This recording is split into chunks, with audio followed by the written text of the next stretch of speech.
Hofu imezidi kutanda kuhusiana na hali ya mchezaji wa Young African Pacome Zouzoua ambaye amepata maumivu na amepata maumivu makali kufuatia lafu mbaya ambayo amechezewa na mchezaji wa JKT Tanzania. Sasa twende tukatazame, je, mchezaji Pacome Zouzoua lafu aliyochezewa, je, anaweza akawa salama au ndo anaweza akavunjika? Sasa hapa tunaenda kutazama yote, utata wote tunaenda kuondoa hapa Tubone Media. Hii ni Tubone na mimi ni Tubone, na nikukumbushe tu wewe kama ni mgeni na ni mara yako ya kwanza unatuangalia, hakikisha umesubscribe na kubonyeza alama ya kengele, kwani haya na mengine mengi ya kimichezo utayapata hapa Tubone Media. Kwa kufanya hivyo utakuwa umejiunga na familia hii ya michezo na burudani. Sasa twende tukatazame leo kwenye NBC Premier League, mchezo ambao ulikuwa ni mchezo wa mwisho ambao Young African walikuwa wanafikia tamati ya hatua yao ya kutoa ubingwa wa NBC Premier League, ambao walikuwa wanamenyana na JKT Tanzania kwenye uwanja wa Meja Jenerali Isamuhyo. Na JKT Tanzania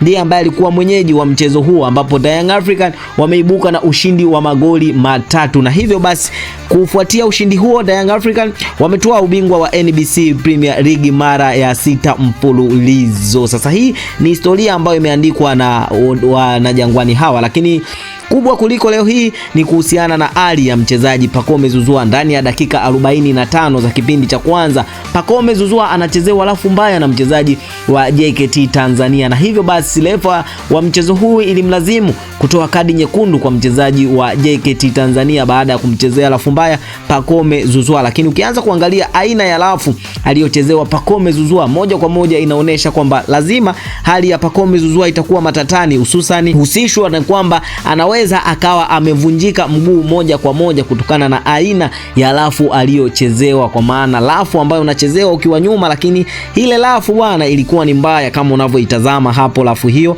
ambayo amechezewa Pacome Zouzoua. Sasa moja kwa moja mpaka saizi bado kujawa na ripoti za madaktari. Je, madaktari watasema nini kuhusiana na Pacome Zouzoua? Lakini maombi ya wana Young African wengi wao wakiwa wanaombea hali ya Pacome Zouzoua irudi kama mwanzo, lakini madaktari mpaka saizi bado wajatoa majibu kuhusiana na Pacome Zouzoua. Lakini kwa lafu hili ambao amechezewa Pacome Zouzoua, endapo kama atakuwa amevunjika, basi moja kwa moja mashindano yanayokuja ya NBC Premier League 2026 2027 huenda tukamuona Pacome Zouzoua akiwa na maumivu au tukamuona Pacome Zouzoua akiwa amepona. Sasa je, Pacome Zouzoua hali yake itakuwaje? Madaktari watasemaje? Yote tutakuletea hapa Tubone Media. Ili kuendelea kupata mwendelezo wa hali ya Pacome Zouzoua, hakikisha umesubscribe na kubonyeza alama ya kengele. Hii ni Tubone Media na mimi ni Tubone. Hadi wakati mwingine, bye bye.